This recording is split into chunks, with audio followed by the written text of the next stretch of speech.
Some people associate job fairs with blue collar jobs, low hanging fruit, cheap Yeah. jobs. Can that myth be debunked? Are job fairs inclusive for every type of category and level? What are your thoughts? So that is a great question, Troy. I I had success in doing so. I found a job fair that did hire white collar analysts, engineers that were looking for specific people in the Washington, D.C. area. Now, let me be specific. It's Washington, D.C. Most people don't know this. I didn't know this until I moved there. But most of the federal government is actually run by consultants. So they have leaders and they hire large organizations to have entire teams that report to those leaders. They host career fairs to find the people that are coming in. DC's a melting pot. People from all over the world are coming to DC and allows them to tap into this talent. And a career fair allows you to do something unique, which worked for me, which is to sell your personality, which is so much better than a piece of paper. So did I print out 18 resumes? Yeah.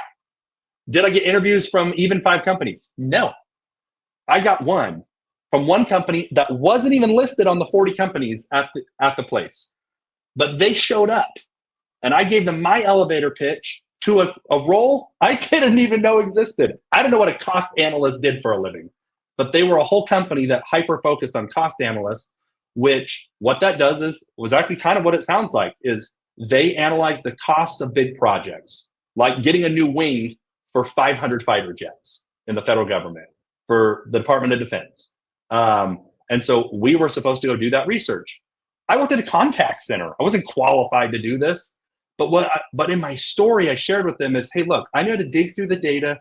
I developed the dashboard for the data and created a data dictionary for the senior vice president. And in doing so, I did help them save almost $1 million a year in a unique way. I didn't make those decisions, so I can't take all the credit, but I did help present the data that they utilized to make business and executive decisions. And they said, we could do something with this. Do you want to have an interview? And I was like, yeah. What you might want to look for is not career fairs. They might be titled differently. One of my clients recently, through a conference, it was like a Black in Tech conference, got networked into jobs at Microsoft and other big fame companies to get all the way to the final rounds of a $600,000 job. Never had to apply for it. So yes, they exist, but you have to be creative in what you would title yourself as, and what you need to expand your understanding of what strategy means in a career search and actually trying to network with influential people in an industry.